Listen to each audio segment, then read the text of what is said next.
right, I think we are ready to go. All right, call this meeting to order at 6:32 p.m. Please join me in Pledge of Allegiance. Pledge allegiance to the flag of the United States of America and to the republic for which it stands, one nation, under God, indivisible, with liberty and justice for all. All right. Clerk, please call the roll. Alderwoman Haderlein. Present. Platt-Miller. Present. Lavallee. Here. Hoeflich. Here. Lancaster. Here. Kriete. Perkins. Present. Albertson. Here. Quorum is present. All right, thank you. I don't believe Alderman Kriete requested to attend. Okay. Work obligations. All right, thank you. Item number 4 is public comment. Don't see anyone from the public. Speak now or forever hold your peace. Okay. We'll move on to item number 5, which is Robert Rules of Order Meeting Procedure Training from ZRFM. So Matt is going to provide some training here. We're going to change the inputs for the computer so that the screens can show his presentation.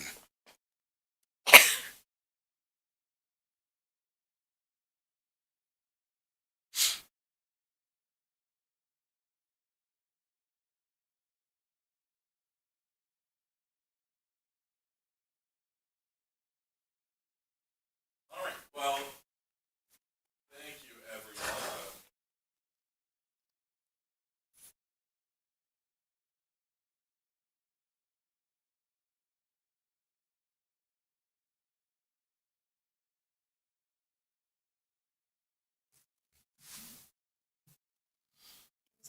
Yeah, it was up there. It looks like it's trying to go back.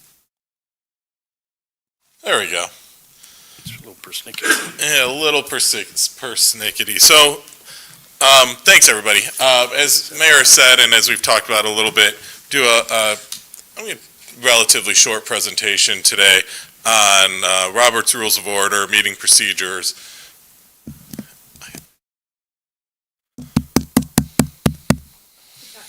Okay. That microphone works. That one's working. All right, checked.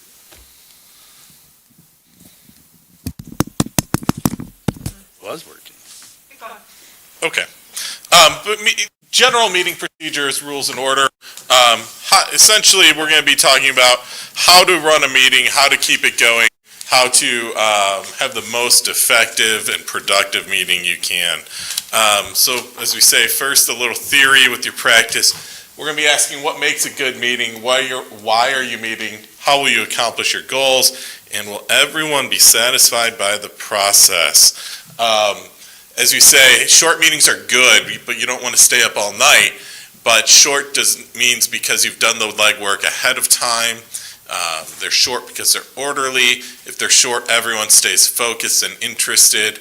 And while I'm very thankful to say that in my time here, I don't think we've ever hit the 10 p.m. mark. Other places do, and I assure you that if you hit the 10 p.m. mark, it is not a productive meeting, and it probably has not been a productive meeting for a good long while. You know, the best meetings are, as I say, are often won before the meeting begins.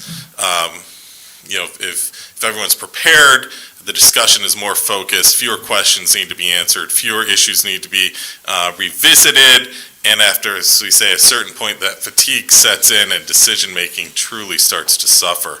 So be prepared. What do I mean by that? Do your homework, read your packet. If there's some place to visit that's coming up, visit that site in advance. Use these effective staff reports. You have staff, you have good staff, you pay your staff money to do their jobs. Let them do their jobs, and that means when they produce materials for you, and it's in the reports that's sent out to you for their reports, or if you have a question about something in the packet, if you can read that ahead of time, that gives staff a chance to actually look at it, have an answer for you, and you're not putting anybody on the spot during the meeting. We my experience is that if you give people a chance to be prepared, if you give people a chance to answer your questions ahead of time, you're going to get more effective answers, and it's going to be a more effective meeting. And as I say this, because you are the decision makers and the policy makers here. You are not the experts in the field.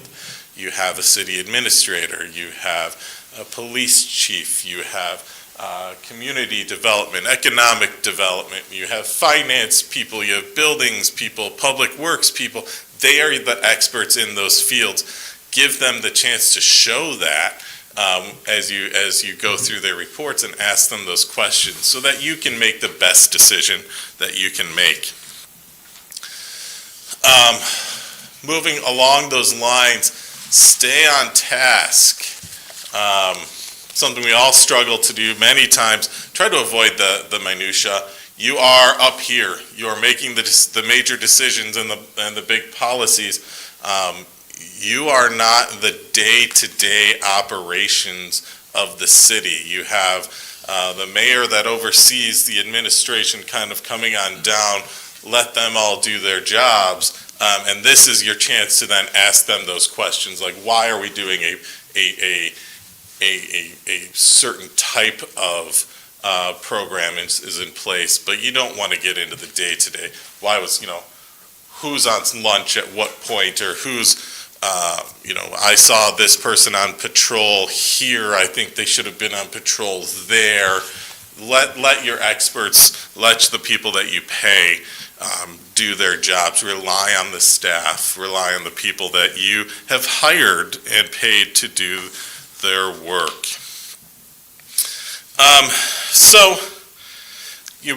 One other thing I wanted to get down, we have kind of a regular meetings versus hearings.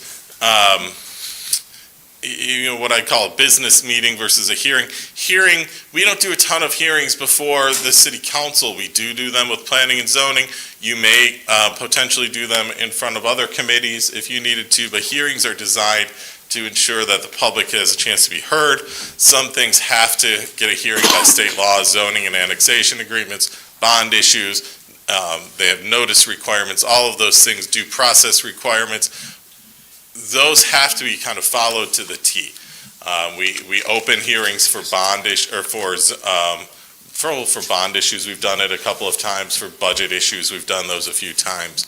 We have to make sure that we are following the rules for that. Business meetings, I'm going to break it down a little bit. We have the regular meetings versus the committee meetings. What are you doing at them?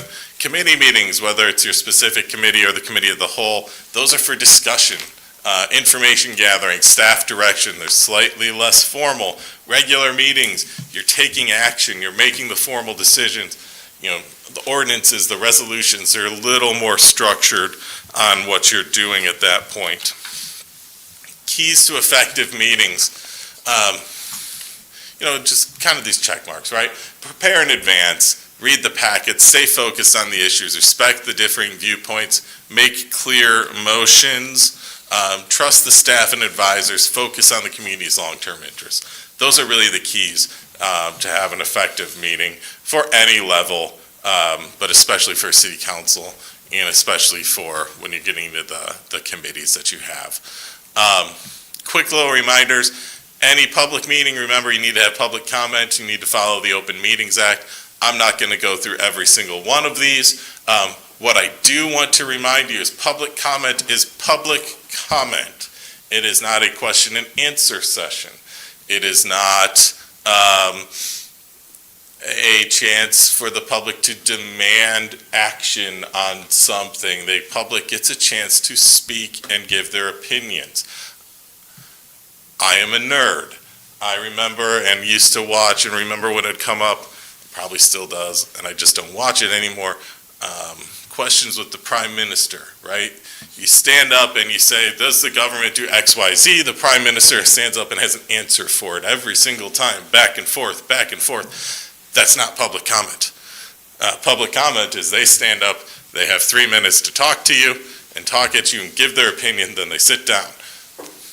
Really, and I don't mean to be like flippant at all. Often the best response to any public comment is thank you, we appreciate your comments. or thank you, we will look into that. Thank you, acknowledge hearing it, and then whatever the next appropriate step would be. The public doesn't get a chance to control your meeting. You control your meeting. The chair controls your meeting. Which, moving on. So what is the meeting chair? The meeting chair, in the case the mayor and your committees, whoever happens to be the chair, is responsible for the process to avoid confusion. Recognize the speakers, keep the discussion focused, ensure everyone has the opportunity to speak, maintain order, maintain decorum, clarify motions if needed, call for votes, and announce the results of a vote. Think about it this way: the chair is your traffic cop. They're going to say who goes when and sets the kind of the direction, but doesn't set exactly who's going to say what or go where. A good chair keeps the discussion moving, prevents interruptions, ensures fairness, and keeps the members focused on the pending question. So, why do we even bother with parliamentary rules?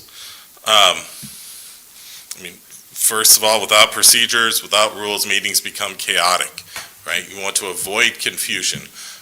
We do want to acknowledge the will of the majority, but respecting the rights of the minority. You want the meeting to be predictable.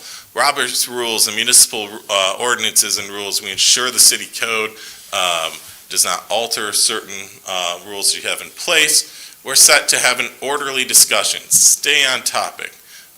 For the minutes, for the public following along, it's very important that we stay on the topic being discussed, and that we're not bringing up the outside or different issues. Remember, Robert's rules, any sort of parliamentary rules, any sort of procedure that we're trying to follow, it's about fairness, it's about efficiency, it's about predictability.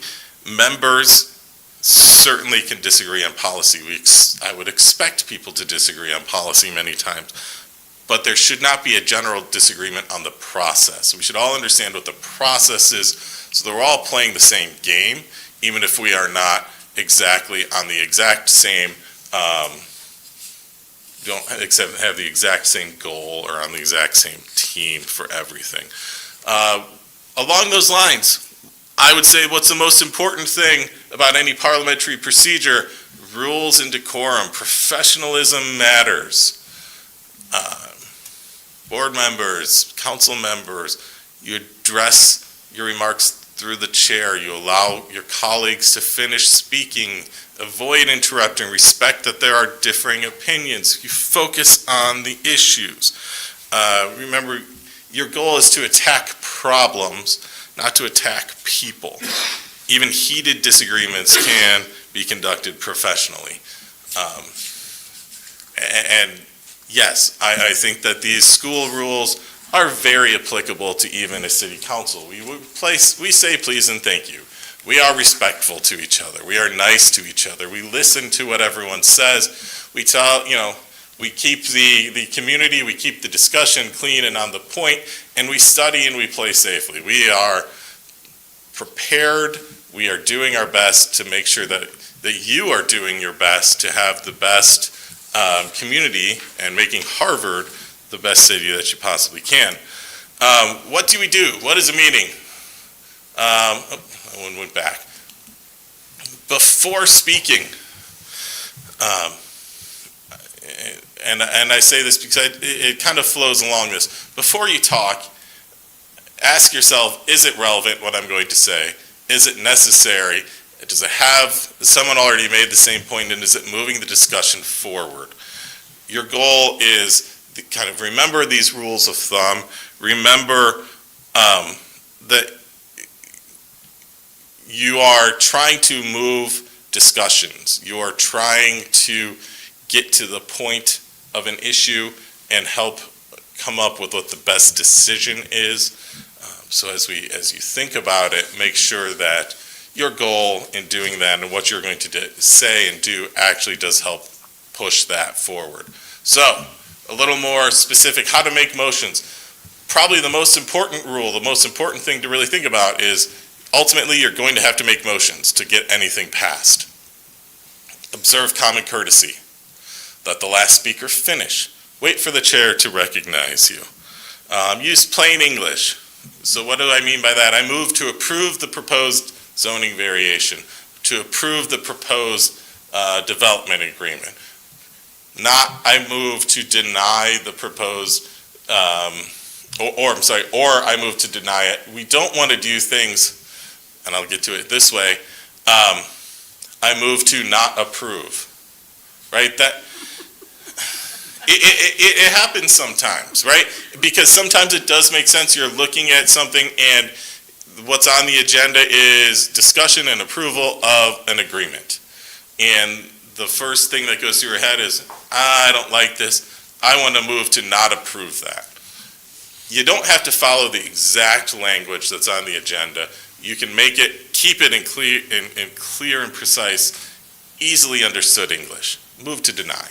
The motion should always be understandable to everyone else on the council, should be understandable for everyone in the public, the staff, perhaps most importantly, for the clerk, the one who's actually recording things, so he understands what you are moving. And so everyone understands what the motion is when we're coming time to a vote.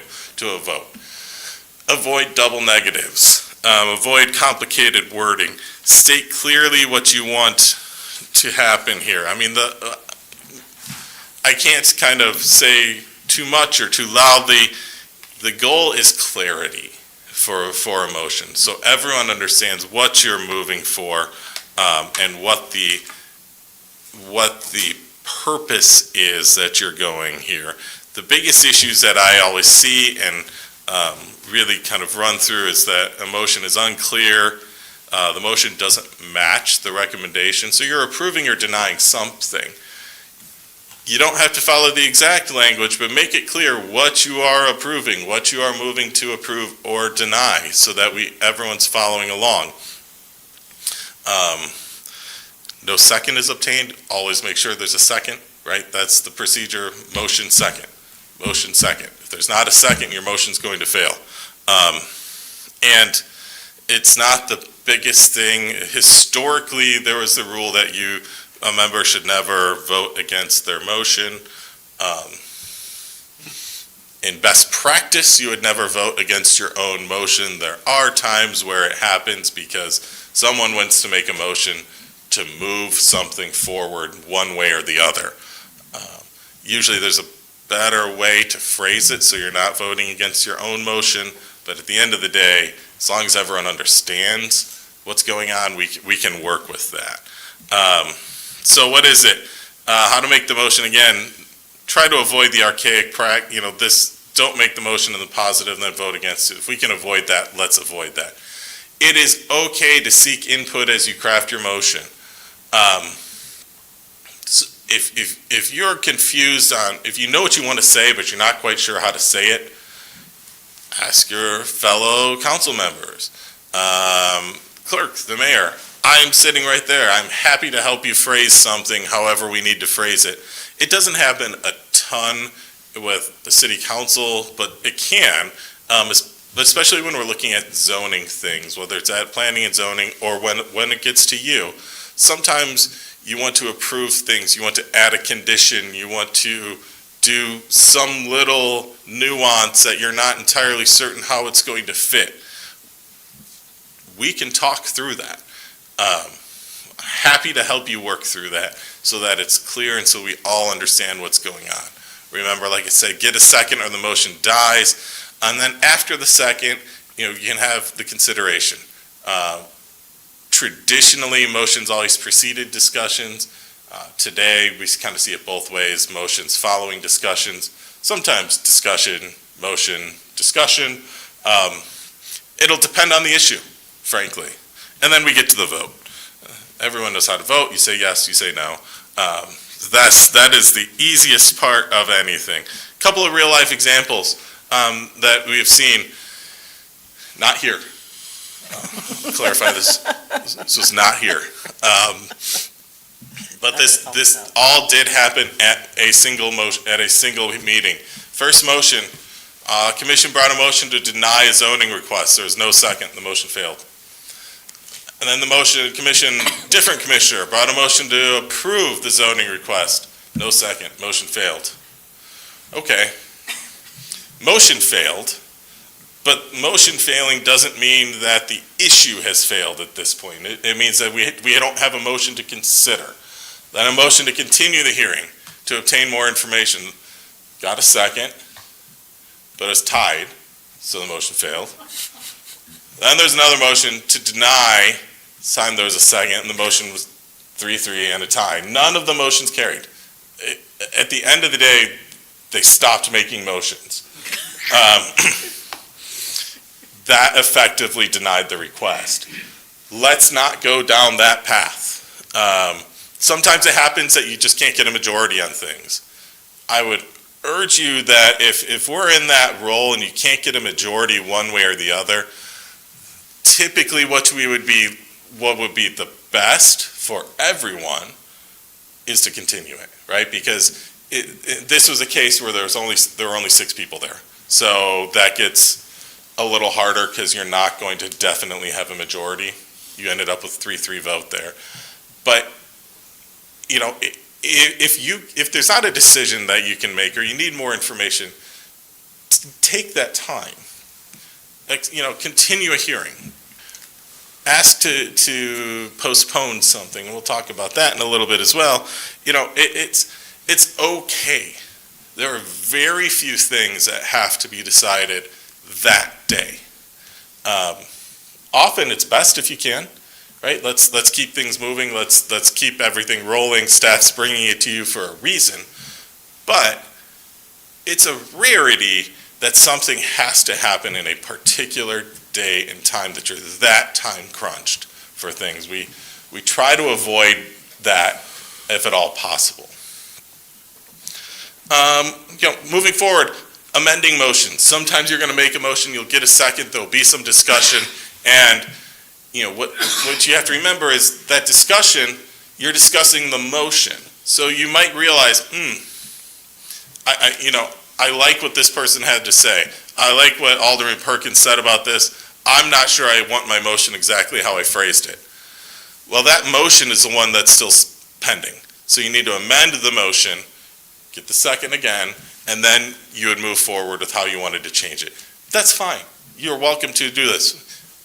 Total formality, if we're following all the formalities, you would move to amend the motion, second the motion to amend the motion, vote on the motion to amend the motion, and then consider the amended motion.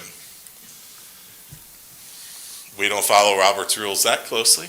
We don't have to follow Robert's rules that closely. That is the benefit of, you know, being a city and not being something that is strictly obliged to follow Robert's rules. If you have a motion and a second, and during discussion you say, yeah, you know, Alderman Perkins, I like that. I think I'm going to address that. He can even say, would you amend your motion? Yeah, I think I would. I like that idea. Okay, is the second still with it? Yes, it is. Okay, that's fine. Move forward that way. We don't need to go through all of that. As long as everyone understands that it's an amended motion, there's still the second, and we know what the motion is. Awesome. Great. Let's do that. This is just what I was saying here. We don't have to go through all of these procedures. That would just make things unbearably long, frankly. Talking earlier about postponing versus tabling, there are distinctions between them. We don't get into those distinctions too much, but it is something to consider. Postponing versus tabling. Tabling, you can table to a specific date, or you can table it indefinitely. Tabling is effectively killing it unless you specifically bring it back. So if you just table something generally, and not to a specific date, if you just table an issue, you have to, at some point, specifically bring it back to consider it. Versus postponing it, you can postpone it to later in the meeting. You can postpone it to the next council meeting. And then it'll just be ready to go. It's kind of a nuanced distinction. It's not one we get into too often. but it's something that just to be aware of, and I would probably seek clarification on if there was a motion to table. Like, are we really looking to table this, or are we looking to postpone this for, a month or 2 weeks? Yes. So what's the process then if something was tabled? What is the process then for bringing it back up? So you have a couple of ways to do it. The easiest process, because again, we don't have to specifically and narrowly follow Robert's rules, the easiest process is to go to the mayor and say, Mayor, I would like this on the agenda, because the mayor can set the agenda. And I think it's any two alder people also can put something on the agenda. I would need to double check that, but whatever process it is to put it on the agenda, that's the easiest way to do it. Alternatively, it could, if you're tabling it to us generally, you could ask to have it remain as old business moving forward, and then you could readdress that at the next meeting if it's on the old business, and then make motions that way. Really, the best way is let's just put it on the agenda. Thank you. Other questions, other types of motions that you might get, calling the question, limiting debate, that's really kind of the same motion. It ends discussion. It's a technical motion with specific requirements and outcomes. So I don't know, Alderman Lancaster wants to call the question, it has to be seconded, and the motion to call the question is not debatable. It is immediately voted on, 2/3 vote required to call the question, and then you move immediately to voting on the issue. If you ask me, which you're not, but I'm going to give my opinion anyway, calling the question or calling to limit the debate is not something that I would typically recommend seeing in a body like this. You are a collegial group that works together, and your goal is to work together and make decisions as a group. Sometimes those votes are going to be 8-0. Sometimes those votes might be 5-3. Maybe you're going to have a vote that's 4-4 with the mayor making the final decision. That happens, right? You're going to have close votes sometimes. Calling the question makes it seem like you're trying to end, because you are cutting off debate, and you're stopping other people from talking. That's not a good look. Just transparency-wise, have it out. Have it out professionally, have it out, collegially, but have the discussion. You don't want the members of the public sitting there saying, well, 2/3 of the council is all on the same page, and they're calling the question every time, so we're not getting to hear what other people are saying. That looks bad. That just doesn't look good. Other motions that you can have, a motion to reconsider, can be made at the same or next successive meeting. It must be made by a member on the prevailing side, and it's a two-step motion or two-motion process. You vote on the motion to reconsider, so you have a motion to reconsider whatever issue, second, and then you vote on whether to reconsider it. If the motion to reconsider passes, then you vote on the original motion again. And that's why this is only by someone that's on the prevailing side. You're essentially reopening the debate, reopening the vote on an issue. It's rare. You don't see it a lot. It is possible. Sometimes it happens. Something pops up, you get a little more information, or typically whenever I've seen these, it is something else has happened during the meeting, and someone goes, oh shoot, I wish I would have known that earlier. I would change how I voted on this. That's usually where you see them. How to make a motion, end the motion after it's made, seconded. Typically, the chair may restate the motion. Mayor Kelly does this, I think, just about every time that I can think of. Then we're asked for a discussion, or we'll ask for the vote. At this point, I say the motion belongs to the group. It's no longer it's no longer just the mover, the move-on here. If you're going to have additional discussion, typically the person who makes the motion would be allowed to speak first. All members get to comment if they want to. All right, voting on the motion. You ask for the A's and the nays, the ayes and the nays, however you want to say it.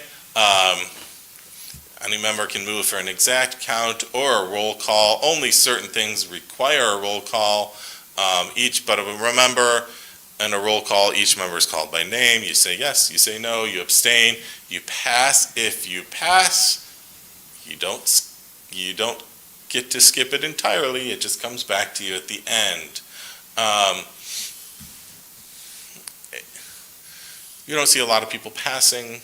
Sometimes it happens.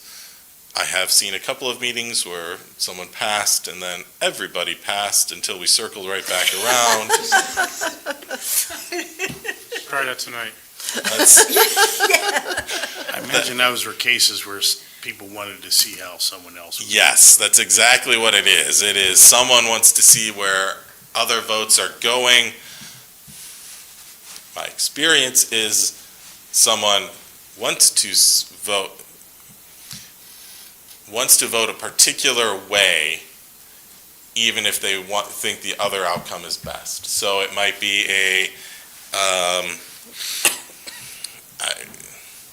vote on a budget that someone knows is the budget that has to be the budget. Just that's the way it's going to work. That's the way it needs to work, but they want to take a stand on it. So they'll pass to make sure that there are enough votes to pass it, and then they will vote no, so that it still passes, but they are able to do that. It's often, I would say, a political move to do that, has been my experience.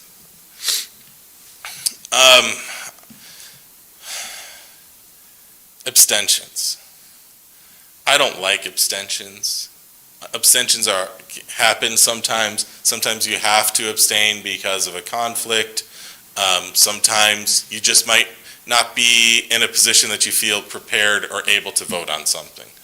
I would urge you, obviously, going back to one of the first slides, do your homework ahead of time so you are prepared and you have the information.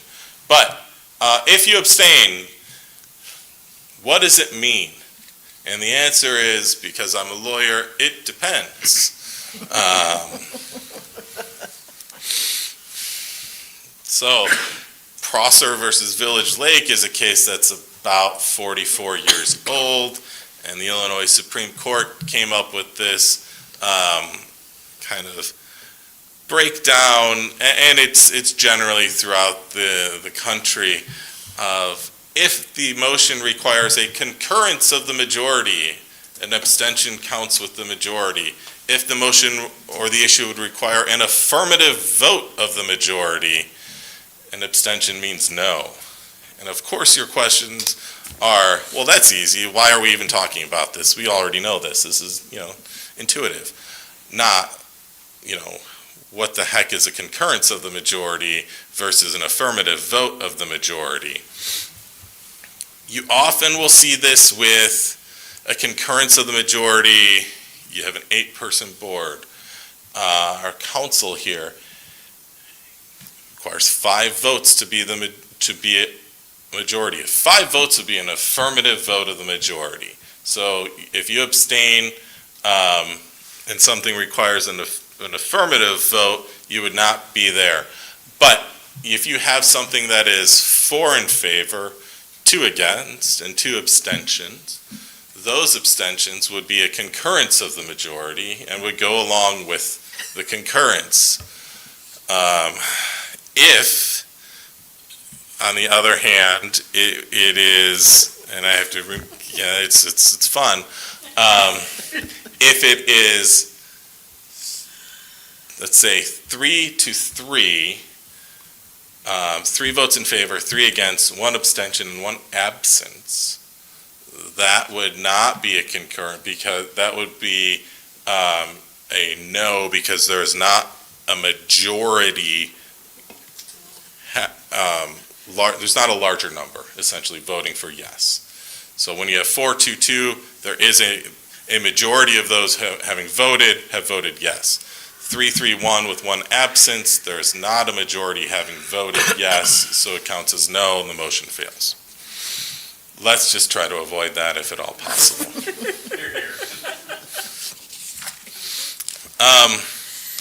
As I said earlier, voting on a motion, not everything requires a roll call vote. Voice votes are great and really help speed things along. Accepting reports, approving minutes, adjourning, those are great for voice votes.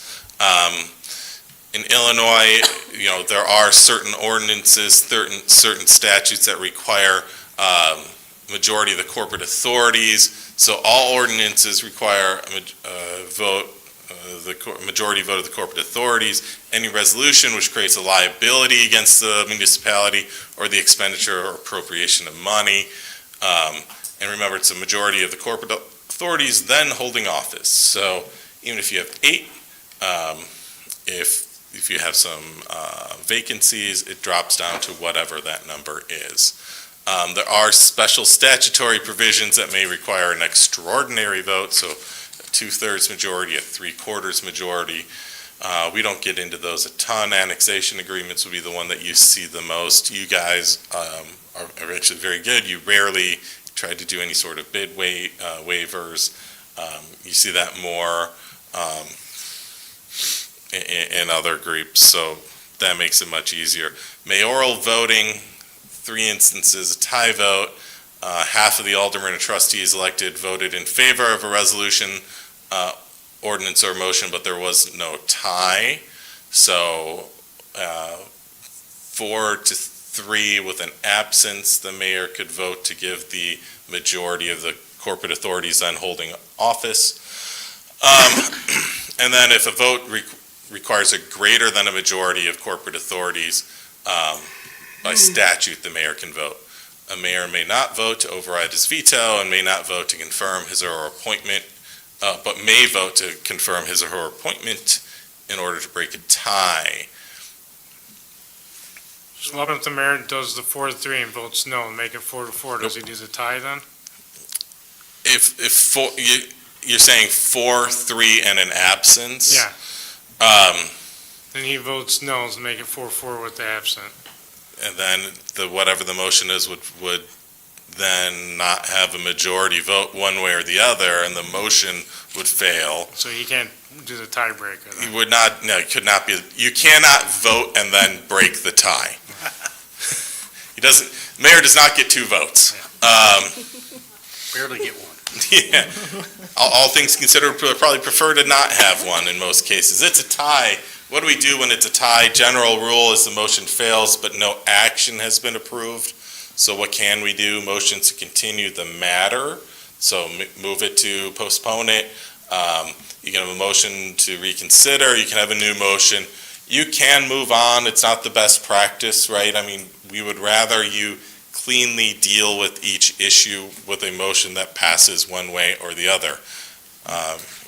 Note that a failed motion's not always the same as a denial. Vetoes. Mayor, have you ever vetoed anything? Not to date.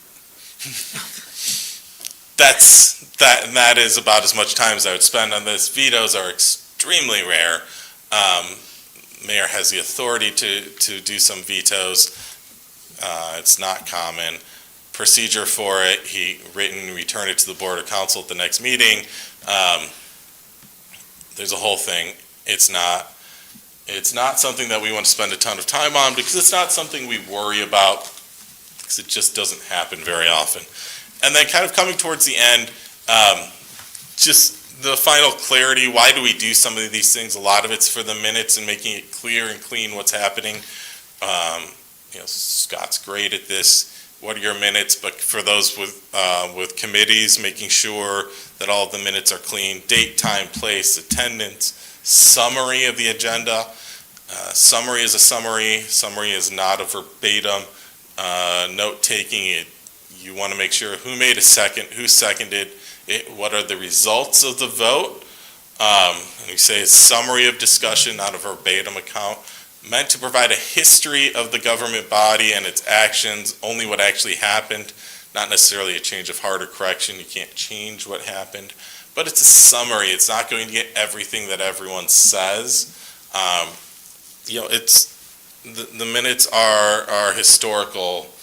I don't want to say carryovers, but kind of carryovers where we didn't have the recording equipment that we have today, so we had to have some means to say what happened at a particular meeting. And that's how we would do it, and you just didn't have the ability to keep those verbatim, to keep everything specific. Excuse me, Matt? Yep. On a, excuse me, on a motion and a second, or an issue that does not require a voice vote, how do we record the vote? Just all ayes, or Yeah, you say 5 all, ayes, 3 nays? yeah, And I don't have to list who voted right. either way? Okay. Right. All ayes. Typically, if it's just a voice vote, it's almost always all ayes. Yeah. It's approving a minute. It's adjournment. I rest assured that we would never have an objection to a motion to adjourn. I'll second that. But yes, Oh, the way you record it is, motion was,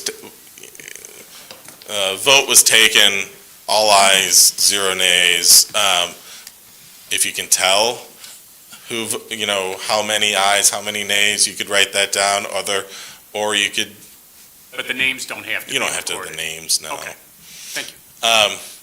Very quickly, actions that you can take by the council, and most of these, but just so you have them and you keep it in mind. Differences: ordinance, resolution, proclamation.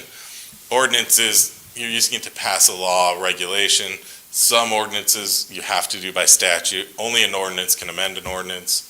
A resolution, what is it? You get authorizes a specific one-time action, approve a contract, award a bid, accept a report, make an appointment, things like that. Proclamation, they're non-binding, doesn't authorize specific action. The intent or the feeling of the council, of the committee, of the board, or whatever on an issue or legislation. We just did a resolution last month about the Build Act things, right? So what was that? That was the city council saying, here's where the city of Harvard feels on these issues. And here's everything we've done to address these issues, but here's how we feel about it. We have proclamations sometimes for a certain event along those lines. Questions? I know we kind of tried to speed through things. Everyone feels confident you know how to run meetings. Are there issues, and I don't want to belabor anything here, are there issues that you've run into, particularly in maybe in your committee meetings, that I didn't address or you'd like to ask a question about? I have a question. Yep.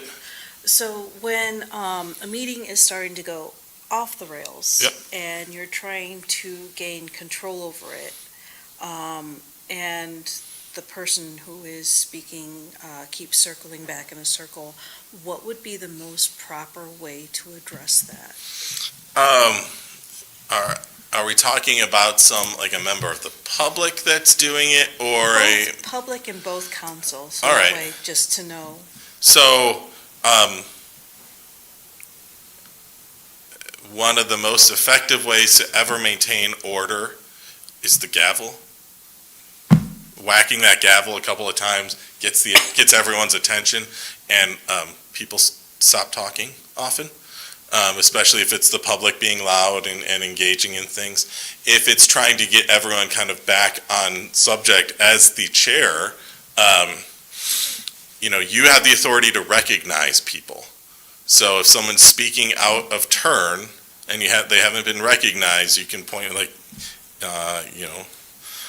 Alderwoman Platt-Miller was not recognized. You're not, speaking at this moment. We are recognizing someone else.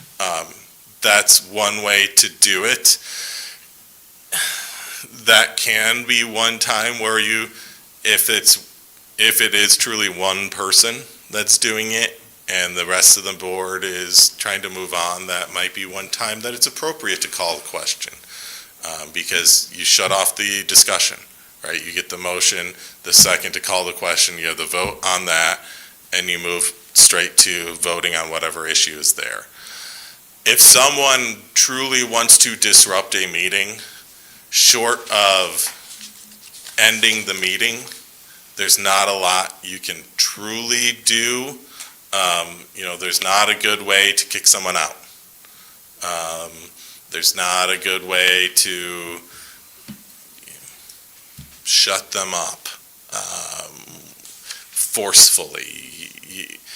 There's a reliance as a member of a board that people are going to act in good faith and try and be productive in what they're doing. So if it's truly off the rails, you can knock the gavel a few times, ask someone to call the question, and then eventually you might have to postpone the meeting. But hopefully you can get through it by, identifying who's being recognized, who's able to speak, and then trying to move forward that way. Thank you. Was that helpful? A little bit? It helps. Okay. Anything else? I have a question, but after 6, there might be a different answer. So, after we talk about moving from the way we're doing things. So this might be this might come back up. Okay. I'm in a committee meeting. Okay. A vote, something dies, no motion is made. I think it should be brought up again. Is it appropriate to have that on the agenda in the committee meeting? Can I put that on the agenda at the city council meeting with the mayor's permission? Because I feel that it wasn't resolved. I feel that we just all kind of copped out. I mean, yeah, if no decision was made. No motion was made, no decision was made. Yeah, if there's something on the agenda and you reach that agenda item and you just look, and the mayor's looking around or the chair is looking around for some sort of motion, and no motion is made or no second is made for a motion, and it just dies and you move forward, it can be brought back up. It could be brought back up at that meeting. Alternatively, just put it back on the agenda the next time. If no action is taken on something, my general expectation is you should expect to see that on the agenda every time you meet until some decision is made on that. Because if it's coming up, that means something should be happening or someone's asking for something to happen on the topic. And typically, we don't just do that for fun. We need a decision on something, whether it is a contract, an appointment, an ordinance, an annexation agreement, something, we need a decision on it. Not making the decision the first time doesn't mean you're necessarily going to get out of making a decision forever. I would expect that you're going to see that. Okay, and then would that also apply if it was in a committee, it's a tie, and therefore the motion dies? Yeah. Okay. Thank you. You're welcome.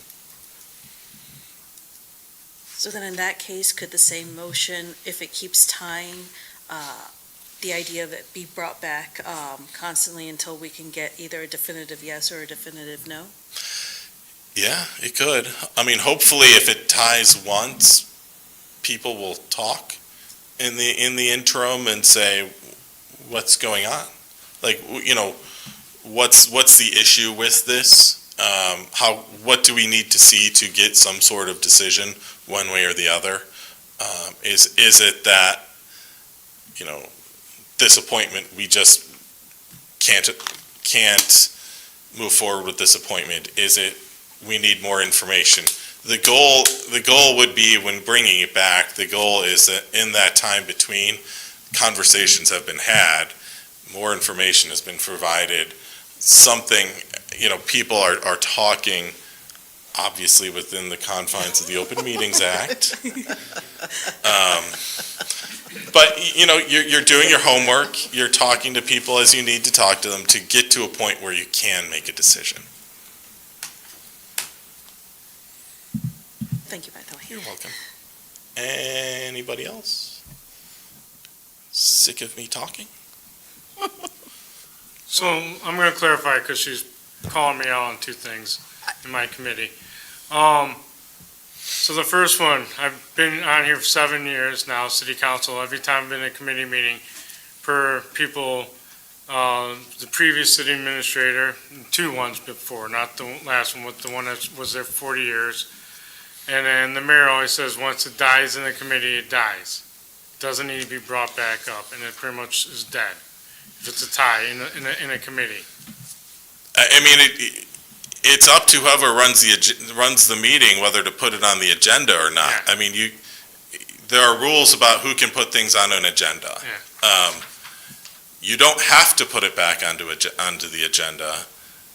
Typically, if something's coming up for a vote, though, it's because you want to have some sort of decision. And in a committee, obviously the committee's not making the final decision, but it's passing a recommendation on to the city council or whatever it might be that, you could certainly take the practice as the chair of a committee to say, we voted on it, it was a tie vote, I'm not putting it back on the agenda. My report to the city council is it was a tie vote. The motion for whatever was not passed. It wasn't denied, but it was, the motion did not pass. It died. Council, that's the outcome of our vote this time. If you have another meeting, a committee meeting, before the next city council meeting or before it's going to be addressed, you can bring it back up, though. I think the question is, if the chairman doesn't want to put it on the agenda, do the alderpersons have any recourse to have it on the agenda? And I need to double check exactly what your rules are. I believe for city council, it's 2 alder people can request for something to be put on. My guess is that for a committee, you generally follow the same rules, so 2 members of the committee could ask to have something put back on the agenda for the committee, and it'd follow that same process where it would be on the next agenda. But you'd need to get, 2 people to make that request, with sufficient time to get it on the agenda and all of that. That leads me to a question. Can I finish my second one? Just so, next time, just ask me about the second one, because I was going to bring that back up for next month. Or next meeting, because I was going to give him another shot with that one. If that's the Alderman one Perkins, I want to make it very clear. I was not calling anyone out. I'm asking questions about parliamentary I know, but procedure. I was saying, because it was being brought up again. Okay. So, And again, you have the floor. Please continue. I'm done. Okay, then in that case, I'd like to make a point that we are talking about Robert's Rules of Order. And I apologize if you feel that that was some type of attack. It wasn't meant that way. This is my first year as a council person. I want to make sure I'm doing everything to represent my city properly and to respect your position. Thank you. Is it okay to? Sure. And I wasn't trying to interrupt you. That was a long explanation, so that's why. Oh, no, I understand. I didn't want to be No, rude you're or good. anything. Okay. Well, could 2 different alder people from different councils that are both having a vested interest, like, let's say the tornado sirens or something, like somebody from Parks and somebody from, well, because it's infrastructure, right? Somebody from, well, I can't say community development because, but anyways, 2 different people, can they come up even if they're not on that committee and then bring it up to the mayor to bring it up during city council, or? So then we'd be talking about kind of a different thing, a different animal, right? So 2 people on the committee can ask to have it brought back to the committee. 2 people on the council can ask to have something put on the council's agenda. The council can consider whatever the council wants to consider. It's not obligated to send things to committee. As a matter of good practice, lots of things get sent to committee because that's a good way to kind of start the discussion and get the information out there. But if you and Alderman Hoeflich wanted to put something on the council agenda, even if it was something that was otherwise on the tree board, you could go to the mayor and say, Mayor, we would like to see this put on the agenda. And you could skip the tree board. Not that I'm recommending one ever skip the tree board. I'm sorry, Lisa. Or you But could just call me, and we can put it on the tree board. but yeah, I mean, so the distinction is, right, with committees, it is a discussion, it is a recommendation. If you want to see something and have action taken on it, put it, you would be asking to put it on the council's agenda at that point. And it doesn't matter then what committees you're on. Okay. That helps a lot too. Thank you. Great. Anybody else? I'll call you up, Lisa. All right, well, thank you, and All right, thank you, Matt. Thank you for your concerns. Thank you. We'll wait to our things, but we'll go back to the agenda now. That was item number 5. Moving on to item number 6, which is a discussion and action on committee meeting structure. And I'll turn that over to City Administrator, who had created a memo, right? Okay, memo's in the packet. Hopefully you had time to look it over. This was a result of, it's been almost a year already since we talked about this back in July. It was suggested to take a look at our committee structure and the possibility of changing that to a committee of the whole meeting like we're doing tonight in lieu of meeting every month with committees.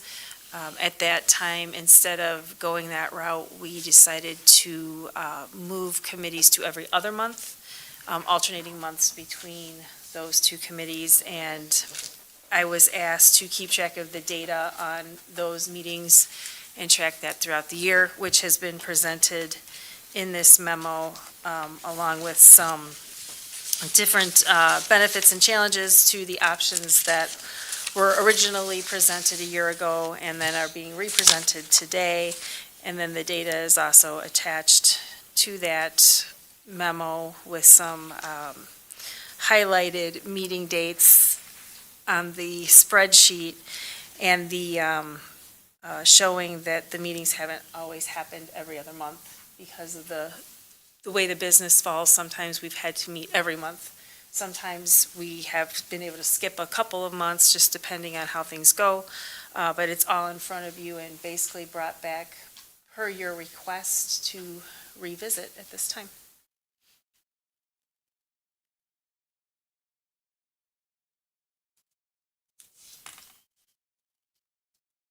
So a question that I have is the first, let's see, this is my 8th year. Yeah, I'm in my 8th year. So the first 6 years that I was on the council, we had committees and they met. Maybe not as much under Dave. But we had the Parks Board and they met all the time. Parks pretty much met once a month. Yeah. Yeah, the right? Yeah. Parks Board back in Always. those days was really the only, other than city council meeting once a month, was the only committee that met Met every monthly. month. The exception would be the library board didn't Yeah. meet monthly. Yeah. All the other committees met ad hoc. Okay. But then when Dave left, we set up the regular committee meetings. And so what happened, over the last, let's say, 4 years? So prior to his departure, the committees were reorganized, correct? That's correct. Titles were changed and some things were moved Yeah. around. And I think two, things are just getting busier, right? There's just more, I mean, we've taken on. I mean, it was pretty for- sleepy for a while. Yes, there. for Yeah. many years, and probably about a year and a half before he left is when we started really getting the funding for all of the road projects that we're doing in the infrastructure committee. And then, of course, housing has taken off quite a bit in the commercial development, which has increased the community development and Yeah. economic development committee meeting. Admin has pretty much always had to meet, Yeah. particularly in the fall when we're doing Right. the financials, and then in the spring again. So I think, a lot of it has to do, or some of it has to do with that reorganization of the structure, but I believe a lot of it has to do with just the fact that we're busy. We have a lot going on.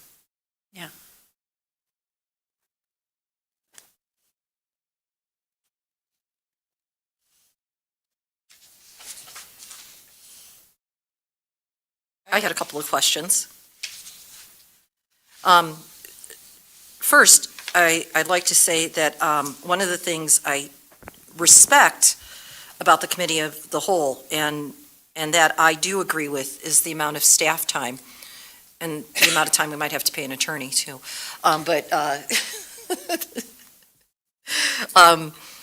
So, General committee meetings. I know. By design. For everyone's sake. So that would be one thing that I do respect, is staff's time outside of regular business hours and in the evening. And I realize that, you guys do put in a lot of time. And so, and it doesn't go unnoticed by this council. So I can see that. However, under benefits, greater chance of transparency and community stakeholder involvement with regular monthly meeting days. Oh, wait, that's not, which one? This is the one after that. Provides same flexibility as committee structure, no formal binding votes. So because again, I'm new, so during the committee as a whole, we only make recommendations for what's going on. We don't make any binding votes. Is that correct? So it's not a second council meeting?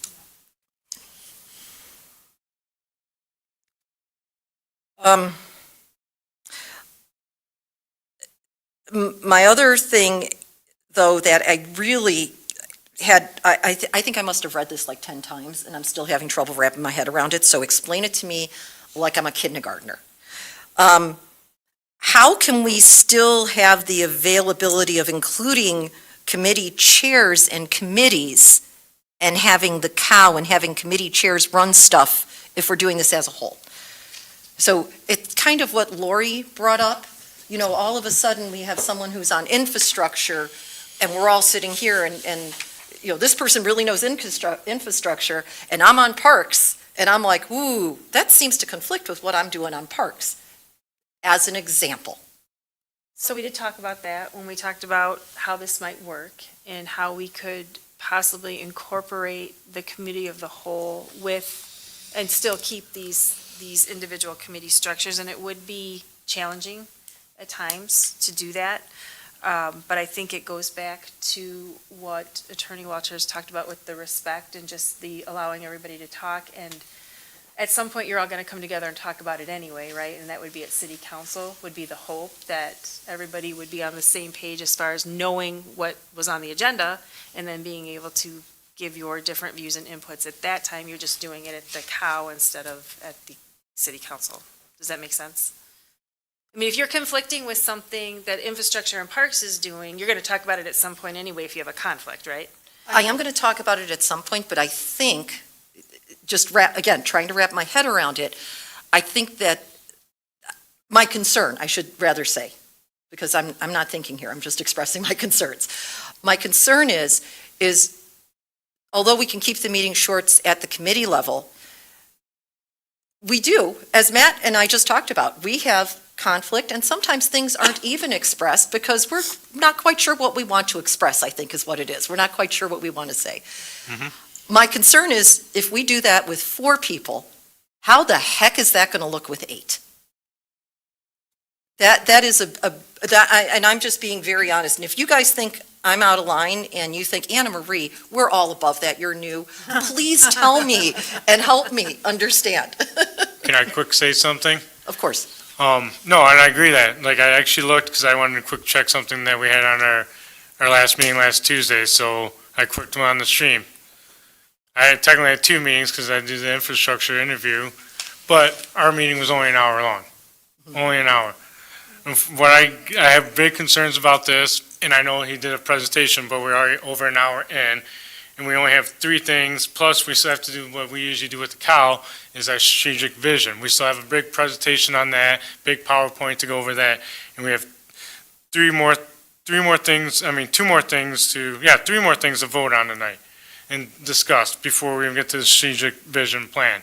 So we're gonna be close to, I'm bet you 9 PM.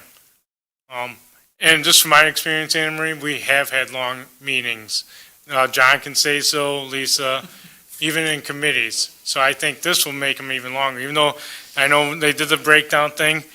They did have the one, and unless I'm reading this Excel spreadsheet wrong, it shows if this was actually, if all this was broken down as the cow, we're averaging 2.5 hours, 3 hours a night for those 12 months, or 11 months. And I think, and I don't know for you guys, I just assume everyone else is like me. When things get too long, we just want to get that guy out of here so we actually don't have a good conversation and actually work things out and make the right decisions. And I'll let you have it back, Anna Marie, sorry. No, again, I asked for input. Does anyone else have any input? Anna Marie? Yes. To give another perspective, Yes, when I please. was on the council for 8 years, I was chair of finance, and I forget which other committees I was on. But I also went to generally all the committee meetings, whether I was on it or not. And I think the way the cow with this proposal could be structured, it's not up to me. When I'd go to a committee meeting of a committee that I was not on, I would participate, I would discuss, I was treated as a regular member of the committee, but I did not vote because I wasn't part of that committee. And that could be one way that a monthly cow meeting could be structured as well. You have an issue that, as the example says, a discussion action on a mural ordinance. So that's an admin issue. Lisa would lead that part of the discussion. The members, and the discussion could include everybody who's here. When the discussion comes up for a vote, a motion, a second, that would be handled by the 4 members of the administrative committee. But yeah, that's what I was going to say. I thought we just said that a cow, you can't make any motions, you can't do anything. Well, you can make motions, it's just not final. It still has to go to the city council for a final decision. Yeah, there can be motions, but you're making a motion to make a recommendation or send something to the council. It's not a final decision.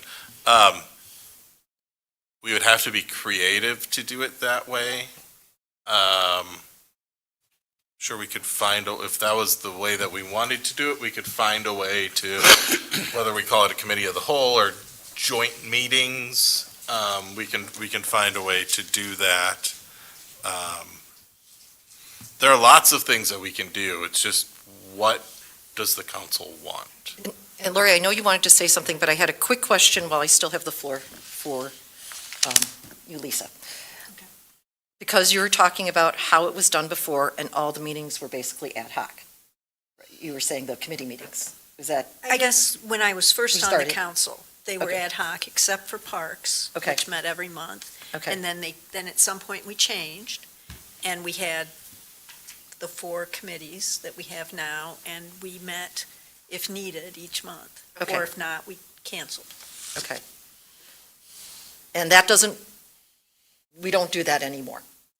So, Well, we Just- then went to every other month. so Okay. I'm we just were trying to- ad hoc okay. back then because there just wasn't enough business. Okay.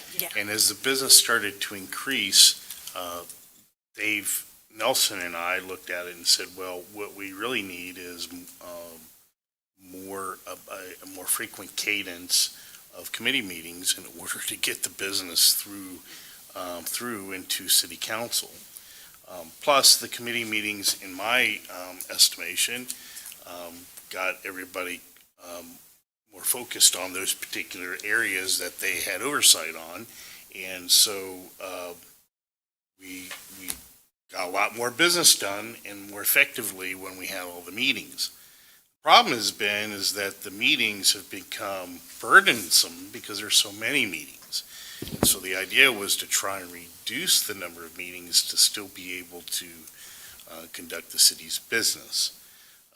And so this is the current proposal in a way to continue to conduct the city's business, but reduce the number of man hours that are required not only of this body, but city staff as well.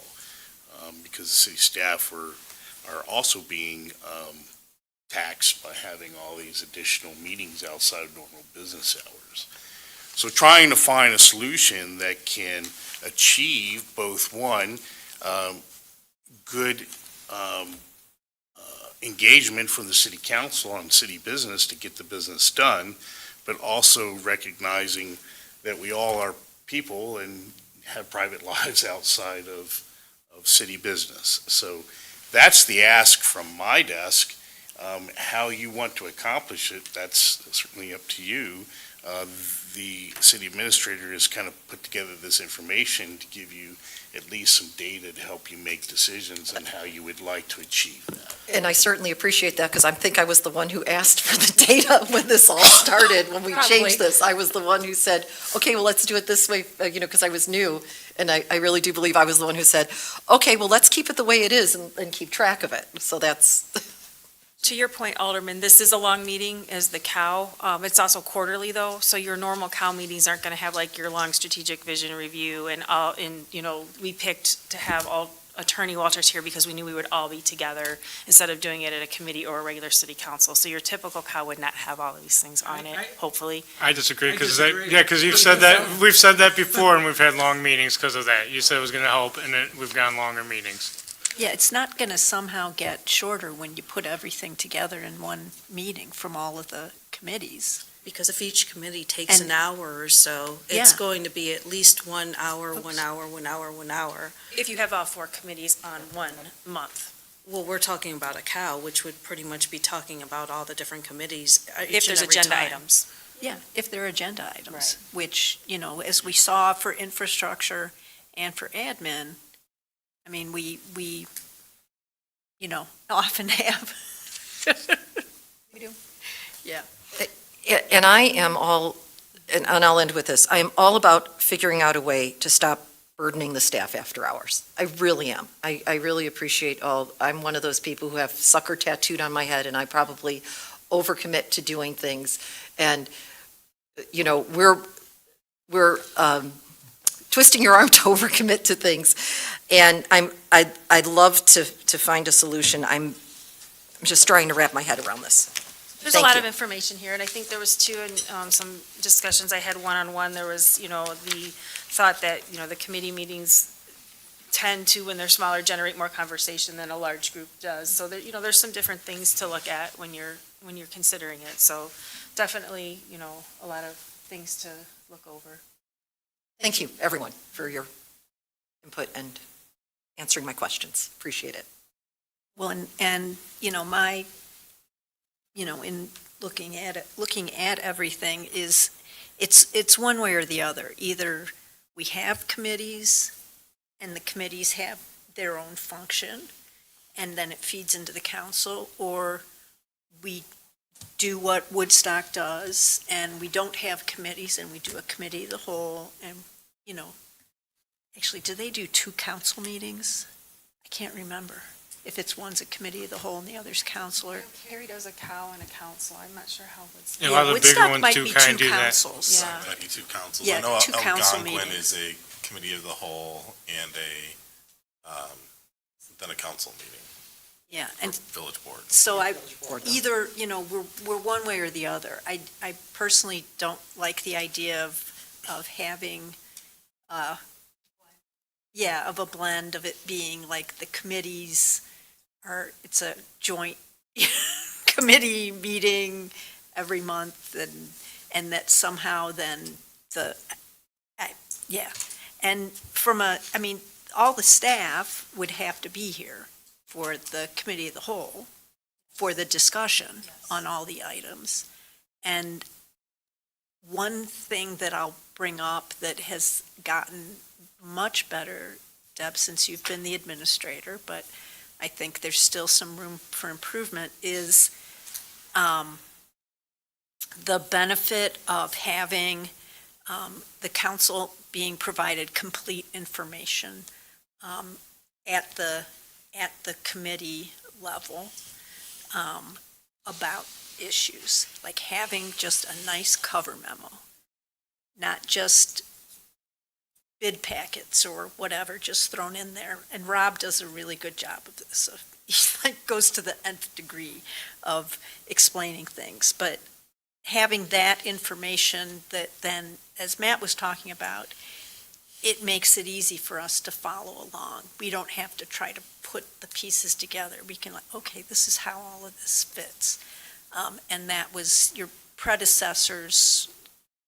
Frankly, one of the reasons some of our meetings went kind of long and that I had a lot of questions because there wasn't information. It was not complete information, which, so anyway, so would be my suggestion, is just making sure that whichever way we go, that there's good, complete information.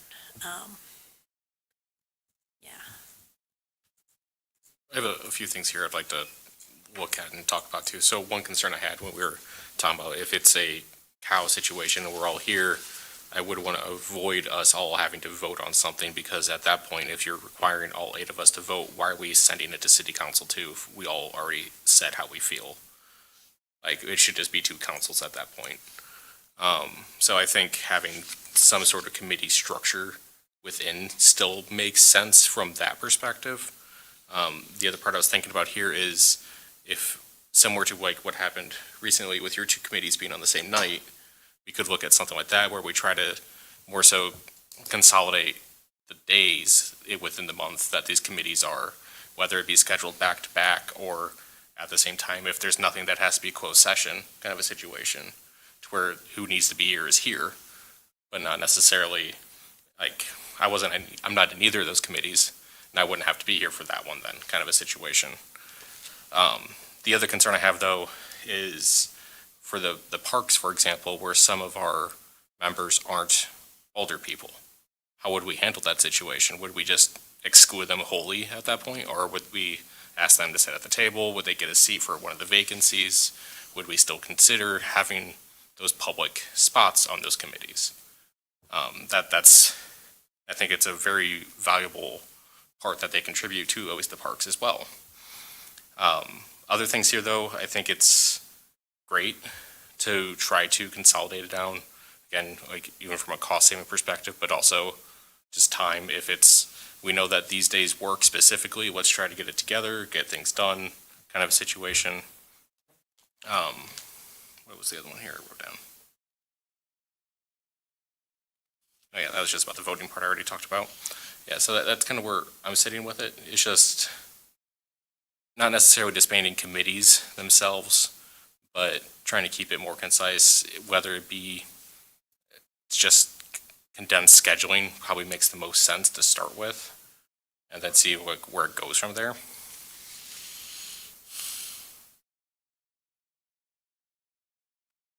But, oh yeah, the other part here is we do run into the problems though if we're meeting at the pool, we're making everyone go to the pool. Yeah, that's just in the summer. Yeah, exactly. Yeah. So like we can't do everything Yeah, under a we'd cow have to structure. separate some of those special meetings out. Same with like if we had the budget workshop, obviously we're not gonna do that. Or we had a longer meeting, I think in here I used the example of the interviews. We had the Yep. interviews where we had a 4-hour meeting, was because we were in closed session. We would obviously not do that at the Right. same time we did, other business, or during a cow, it would be a special meeting we would call. So there's those different kinds of meetings that would be in addition to, from time to time, right? No, that's everything my thought is. Otherwise, I think it's worth pursuing. It's just let's be careful and try not to short-sight ourselves with a lot of those. Yeah, we could always just, go back to the days when the city council meetings were over in 15 minutes and then adjourn to Bob's. So that was not that long ago. All right, any other comments or questions? I did have a comment Yeah. or question that I was trying to speak of earlier. Sure. Because first I was trying to address Anna Marie's question where she said, does anybody else feel the same about this kind of thing or against it? And then my other thing was specifically about the parks thing, about, I know wanting to have efficiency and have everything be consistent, but with parks, as you've already touched on it, we want to be able to see the different parks and engage the community to come out to the parks, because some people might not feel comfortable enough to coming into here, sitting around, and then feeling like they can't leave. They also probably don't want to be recorded or something, asking their questions, and the informal setting about being able to go to a different park and having people just randomly say, oh, well, I guess I'll go over there. I saw them over there. Like, they'll be reminded about it. And we all need to be able to physically touch grass, so to speak, in order to see the condition of all the parks. So I don't want to have parks be swallowed up during the warmer or fair weather months into a committee of the whole when we're just barely trying to get back to things, because then we aren't able to see things like what's going on in Ward 4, where some of the playgrounds are getting like run over by rampant weeds, or like, how Park Point has like, okay, this looks all nice, but it's all like hidden behind the pond and stuff like that, where it's just like chaos. So that's the only thing I wanted to say. Okay, anyone else? Hearing none, it doesn't sound like there's any action going to be taken tonight on this issue, unless someone wants to take action. Otherwise, we'll move on to item number 7. Discussion and action for the HPD IGA. Okay, we had this discussion back at admin at the last meeting. We had Chief Kimmel here to help us go through, and we talked about a few things, some concerns we had, some things we wanted to check back with our attorneys on, and that's all been taken care of. I feel all of the concerns that we had and that this body had were addressed. So there's 2 different copies in your packet. The Word copy is the final copy that takes into account all those changes that were requested. The main changes that we were concerned with was the authority for the fire department to be able to have jurisdiction over all of our codes, with the exception of variance requests, which would remain in the Planning and Zoning Commission's hands, and ultimately City Council would have final authority on that. And then the district wanted extended time period for plan review and inspections on larger projects. That was changed. We made the fee structure an exhibit so that it would be easier to change those fees without having to go back and re-sign a new agreement each time the fee structure changed. The insurance was fine, the aggregate amounts were met and agreed upon, and I believe everything else was pretty much already okay. Did I miss anything? I think you got it here. So if we don't have anything else we'd like to see changed, the fire department's good on their end. I talked to the chief today, and they're all ready to roll with it as well. We can refer this to city council and get it squared away on Tuesday and signed, and they can start taking the lead on the fire code inspections for everything in the city. Thanks for taking care of everything so quickly. Sure. Yeah. So we did, they were, because weren't they questioning the 3 million Yes, they were, and then we had discussed that with our insurance agency, and they felt that that was pretty standard for most fire departments, and went back and they agreed and everything, they were Okay. fine with it, so. Okay. And then, of course, those larger projects, we don't have a problem with them having an extended time period on that, that's reasonable. right. Especially for some of the bigger things that we will hopefully be doing in the Right. future. Absolutely. I thought I it think looked. the only looks piece in good. there where I would question is, there's a part where it talks about specific calling out the $95 fee, and it's not within the exhibit. Do we want to keep that in the text in case they want to change that? I think that's the fee, that's gonna be their fee, they would charge just to the fire district in addition to their outsourcing. So I believe it was his intent to leave that, and then if we had to revisit that, but I don't think it was their intent to change that anytime soon, if I remember correctly. Yeah, that's just my concern about the administration that goes behind if we want to update that. Yeah, I can check on that between now and Tuesday, just to have clarity on that, so that I have an answer before you do a final vote next week. I'll just double check with both sides on that to make sure that we're clear on that.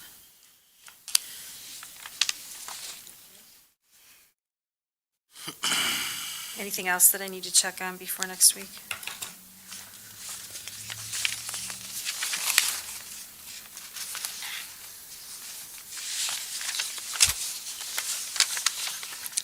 Okay, so we just need action to send that to city council.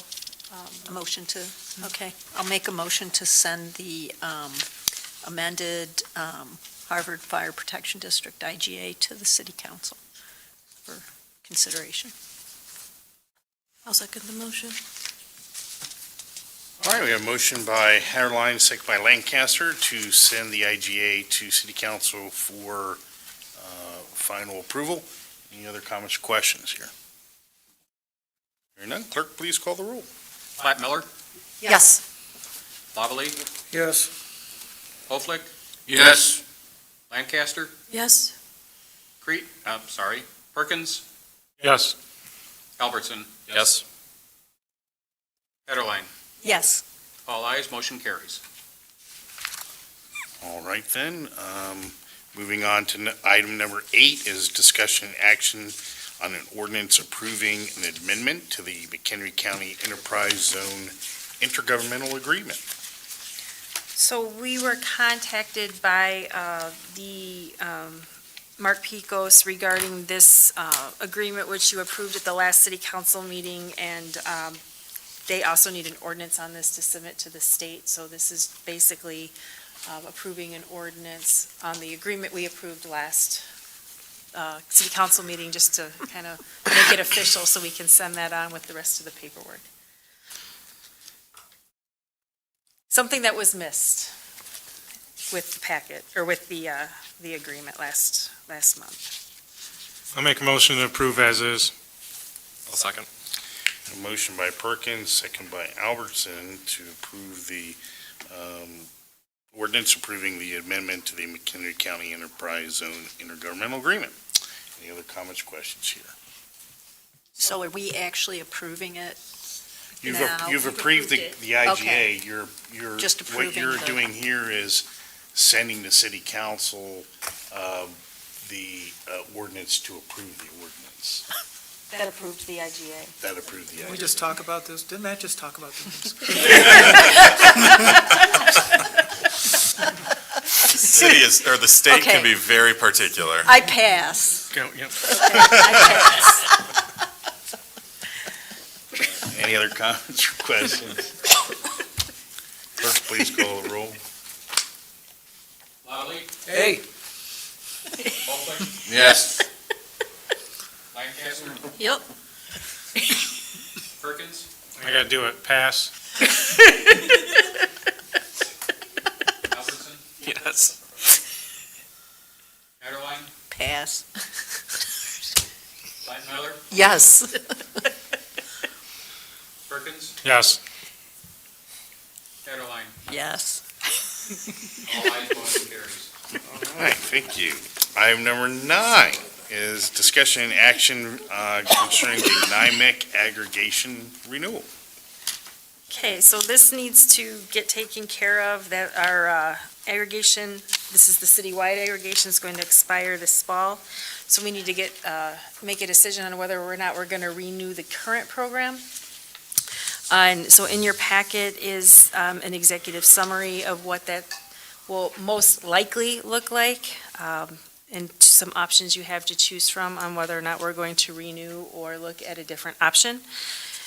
Currently, we are participating in the increased civic contribution. If you recall, we received the annual payment of $10,000 per year, and went with the ComEd default rate.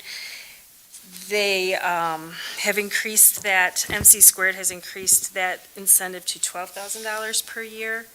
And with the same terms, it's a 6-year municipal opt-out contract. We can opt out every 2 years on that program versus an option B, which is a fixed rate.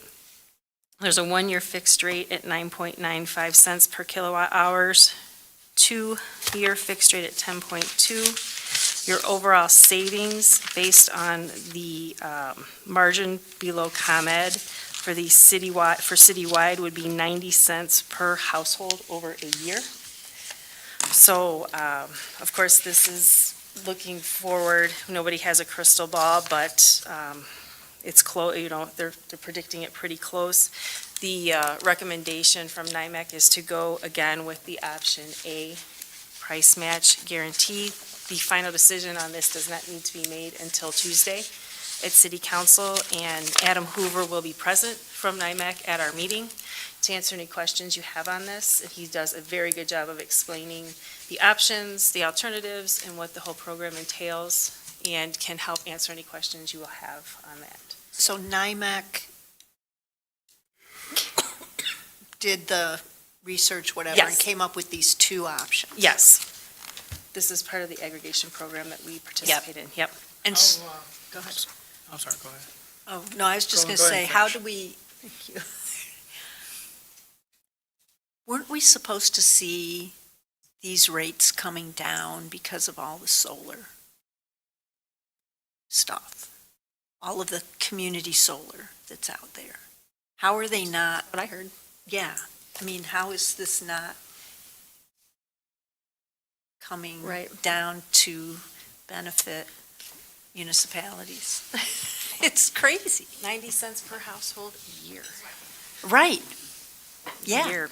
Woo-hoo. Mhm. Yeah, okay, I think If I may comment on that, one of the things I've seen previously popping up before is we're in the range where energy provider is also providing energy in other parts of the country to all these data centers. So our rates are going up as well. Isn't that great? They're not here, but we still pay for it. Until things change and they're required to provide their own energy source. Yeah, wouldn't that That be we don't have nice? to pay for. Yeah. Okay, so how did we do then last time? So last time we did the first option where we got the 10,000 per year. Yeah. We did that last. No, I know, but if we would not have done that, I don't remember the terms on that. I didn't negotiate that one. I honestly don't recall. I know that that was the better solution. It Yeah. was similar to It was probably this. similar to I don't think It much has wasn't very much changed. of a savings at all outside of it. yeah, no, I understand that. I'm just wondering how it came out, because we gambled that it wouldn't, and we gambled to take the Oh, I 10K see. up front. Oh, I see. You want the And so I'm hard just curious numbers? how our gamble I'll came find out. out. We'll find out. Yeah. We'll have that for you on Tuesday as well. And then what do we do with the money? So That's this year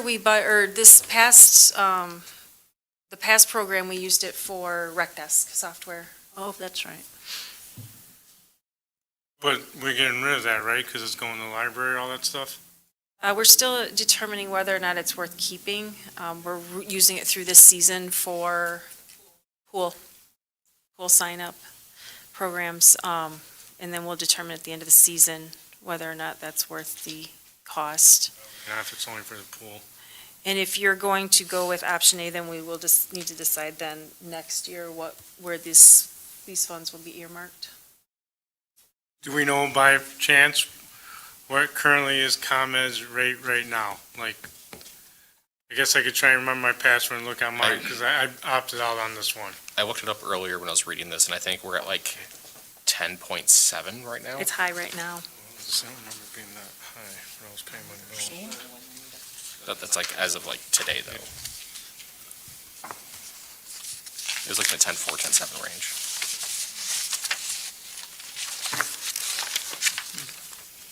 So the ordinance is here attached as well. This will require action then next week at city council. But like I said, we'll have more information. I'll have your question, have him prepared for your question, and then whatever other questions you have on the program for clarity, he'll be available to answer. Have ComEd rates ever fallen?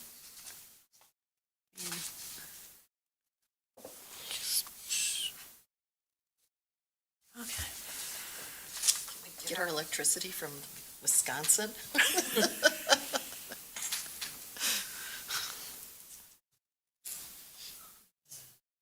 Much lower, right over the border.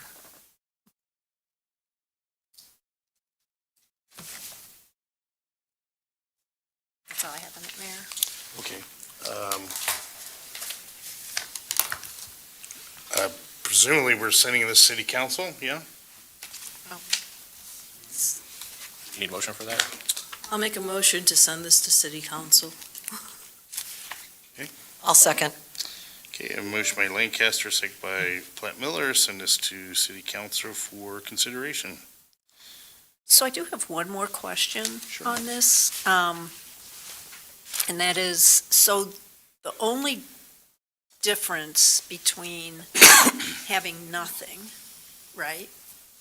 Having nothing and just people just being on their own, and this is that we get $12,000 a year. Essentially. Okay. This time around. I mean, in the past, it's worked out really nice where there's been a significant savings Yeah, I for, remember per that. household.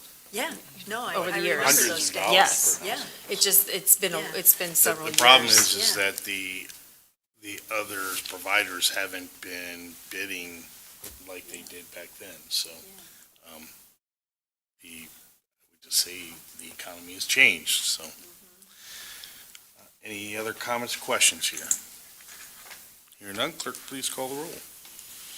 Hoeflich, Yes. Lancaster, Yes. Perkins, No. Albertson, Yes. Haderlein, Yes. Platt-Miller, Yes. Lavallee, Yes. Lancaster. Yes. Motion carries 6-1. All right, thank you. Item number 10 is the strategic vision plan review. And I was handed a disc here, so let me pull that open.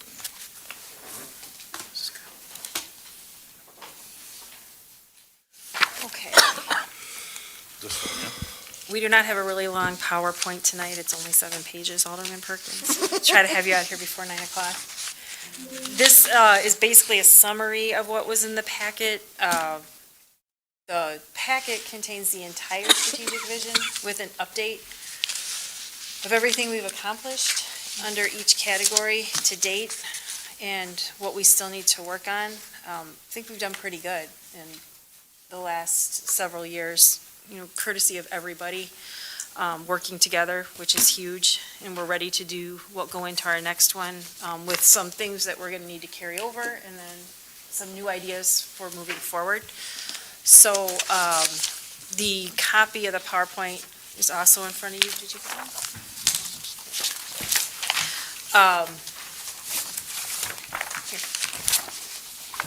And all this is just some talking points. We've got enough. Did you get one, Jay? Yeah. Talking points, summaries of the larger document, just so that, it was a little bit more efficient to go through by category, starting with the strong, reliable infrastructure goal and the goals we've met versus what's in progress. For the most part, all of our milestones have been met in this category. The only thing we have left is the sidewalk, bike paths, and the bike pedestrian, the transportation options as a result of our sidewalk, bike path, bike pedestrian, and ETOD studies. So, really can't recommend anything from this current vision moving forward for this, so we'll have to come up with some new vision in this category moving forward for your infrastructure. It's all you, John. Oh, I got ideas. Okay. Anything on that one? Eric, come on. Still churning. So the next one, safe community. Again, milestones here are near completion. The improvements to the emergency alert system. In addition to Code Red, we recently re-explored our tornado sirens. We have several options in front of us. The challenge now will be finding the funding to figure out which option you'd like to go with, and then depending on that option, finding the funding to do so. So that needs to be brought back to a committee, whether it's administration for funding or community development or infrastructure. It could pretty much go anywhere, but that's sitting out there for this body to decide what to do next. And once that is done, this will wrap up the goals that you have set for safe community. We continue with our recruiting strategies for our police force. In fact, we just, Deputy Chief Sacco just attended a recruiting consortium. We ended up with 15 on our list with this last test, and I believe he's working on, how many are you interviewing? I'm not sure, he hasn't told us yet. I think at least 4 or 5 in the next couple of weeks. So we have more than we've had in a while. That's a marked increase Yes. over the So, last several iterations. How many openings do we have currently? One. One. Okay, efficient, effective government. Again, we have some in-progress things that we're working on wrapping up. Our GIS upgrades, that's pretty much ongoing. That's gonna move into the next 5 years. It's a long process. There's a lot of layers. Obviously, it's expensive, so we budget a little bit each year to continue moving forward with that. Our ADA compliance for our website is half done. We still have some work to do within the next year. We have until April 2027 to wrap that up. Waiting for some developments through Civic Plus to continue to meet those requirements. And once they have those in place, we'll be able to finish that up.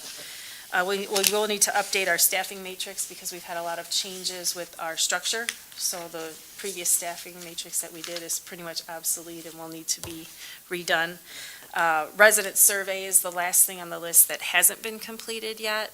What that looks like, how we're going to get that out, all of those things need to be addressed. So that's the final box we need to check under this portion of the goals. So we'll work on that and then wrap that up within this year. Thriving economy. This is obviously not only dependent on what we do, but dependent on things beyond our control. But we have made significant strides, obviously, in the past 5 years with just residential and commercial development in general. Things we have yet to complete. Our economic development plan is pending our ETOD outcome along with our downtown master plan. It made no sense to do either one of these prior to this ETOD being done because this study will incorporate a lot of those other things for those two plans, and spending the money 3 times doesn't make any sense. See what this one does, and then we can incorporate the other two and make it more efficient. Still, And this was funded by feds, so technical assistance grant. let's so- spend their money. Right. Yes, exactly. Incubator program, space and funding has been a challenge for that. I think there are some incubator funding options out there for some programs. It's just a matter of qualifying for those and hopefully obtaining some grant dollars and then finding the space to operate incubator options for new business development. Economic Development Advisory Board and a business retention program kind of go hand in hand. We haven't talked much about an Economic Development Advisory Board. We have a lot of boards and commissions and councils and things flying around there, and finding the volunteers and bandwidth to get all of those boards together is always a challenge. So those are things that we'll need to continue to pursue. So I've noted that those are milestones to look forward to in the future plan, if you still want to go in that direction. Housing and neighborhoods. Again, this is done well. I noted in here that over last year, our code enforcement has increased by 25%. That is because we're now at full staff and have the new director has made it a point to allow our code enforcement officer to concentrate the majority of her time on code enforcement within the last several months, and so most of those numbers come from recent activity. The historical home funding sources have been identified, though federally, the city of Harvard does not have any qualified historical homes in the database, so there's no federal funding available to do any kind of historical home renovations, and locally, of course, we don't have a program for that. So whether or not you move forward with that actual funding program will yet to be determined. We do have a workforce housing plan in place. I think this is really important. Previous economic development director participated in the McHenry County Housing Readiness Plan that is now complete. And we have that plan, we have that book. That's a book that should not be on our shelf. It's something that we need to continue to look at, move forward with, and cater to our community and what works for us. And so that I would highly recommend be on the next strategic vision to move forward with that housing readiness plan. And then we've recently started working with R1 as a partner to utilize their regional database tool for land and housing inventory. Is that complete yet, that database tool? Have they? They have multiple options. So they're working on a site readiness inventory and database. They do have a land and So instead of creating our own, like was in the actual goal list for our vision, we could incorporate theirs, which would probably be more robust and a nicer tool for us to use moving forward. they also have access to CoStar, which is a database that we don't subscribe to because it costs $1,000 a month or something, a lot. So by pooling resources, we're able to use their resources. Vibrant Downtown, we have met some incentives for downtown building improvements with our Economic Development Loan Program, which is our revolving loan program, which is what we used to call it. And then we did do the TIF study in the last year, and so we have that data should we want to pursue the TIF moving forward. We also have the Blue Dot database, which is now active. It's been, it's actually active and utilized, and the data for that database is growing, and the options for not only utilizing that in-house, but for outside businesses to be able to utilize as well is ready to go, correct? And then, of course, again, our master plan pending our ETOD outcome. We also are exploring grant incentives. There's actually a grant that Joe is working on right now for the EDPL, a $90,000 grant from the USDA. And you finished your narrative today. That's due at the end of the month, but we have a pretty good chance of getting some additional funding for our EDPL, which will just help us build that fund balance and hopefully be able to loan out some more money for some downtown improvements or business improvements and help build up the downtown area and get some things going down there. We had a discussion today, there's a lot of energy down there, there's a lot of people ready to do things in the downtown area. We just need a little push to get some things going, so we're hoping to be a recipient of this grant, and that gives us a little bit more to work with. And then, of course, our vacant building ordinance, which we just started looking at, it's going to require some work and some time, but that might be a tool that we can use as well. So again, a suggestion would be to continue these milestones into the next future plan. And then we have our arts and culture. And we do have a couple of goals met that we didn't have last year, so we have advanced a bit. We have our fiscal year 27 funding to start our Arts and Culture Committee.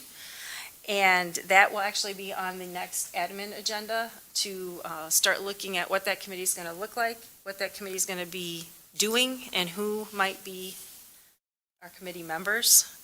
And then from there, we can decide what we're going to do in the future for arts and culture. So definitely, I would continue to move forward with this into the next strategic vision, particularly since we have funding to do so. Be a good idea. Parks and Recreation, I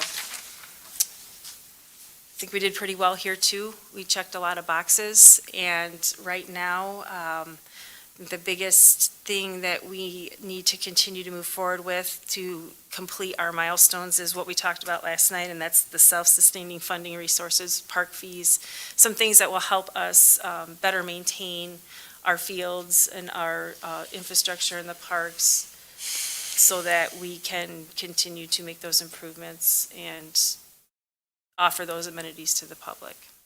Other than that, then we'll have to continue to move forward with our vision on what we're going to do in the next 5 years, and I think our park master plan will help with that, which we're doing an RFP for that new plan, or to revisit that plan for a revision here, probably in the fall-winter project for that one. Would definitely like to add, like considering, seeing how we could do solar panels or something on some of those buildings to provide electricity. Lighting, So that's just a summary of everything that's in here. Obviously, it's a lot more in-depth here. Any discussion, any questions? Tonight really isn't about talking about what we're going to do next. That's going to be for our strategic vision planning. This is more just a wrap-up at this point, and maybe just to talk about anything, questions you have about what we've done or haven't done and why. And Quick question, for the vibrant downtown, since we own those 3 lots, can we put a pole up there now and get the Wi-Fi access for downtown? so the Wi-Fi access for downtown was actually taken off the list because of cost. I thought it was because we didn't own a building, that's why, in downtown, because we were, No, the original franchise agreement that we thought we were going to have for free Wi-Fi access didn't include the downtown. It included that address, but Just there's that no address. infrastructure there. okay, it was just that address. okay. Right, yes. So maybe that's why I misunderstood when we talked about that a few months ago. Yeah, even if we owned a building there, there's no infrastructure, so running the infrastructure itself would cost, and then we would have, I can't remember the exact cost, but it was in the It was- thousands. It was. Yeah, now I remember us going over how much it Yeah. cost to do the downtown, and I thought it was because we didn't have that building, we had to redo it all. So maybe I Yeah. misunderstood that whole time. Yeah, no, it's just because the infrastructure's not there. Yep.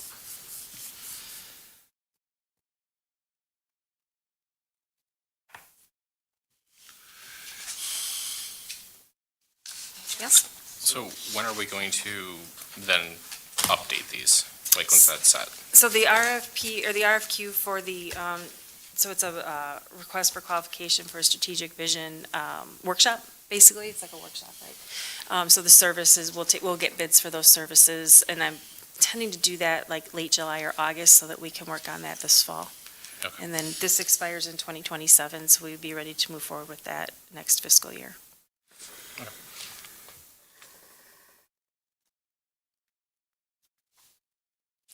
Any other comments, questions? This is great. Thank you. I'd say, from when the vision was originally created back in, 2017. I think it was 2017 that we first kind of put pen to paper. And we've accomplished a lot. The first one. Oh, the first one, I was Yes. going to say. The this original, the one. original Yeah. strategic, and then there was an Right. update 5 years later. We're now ready for the next update. So,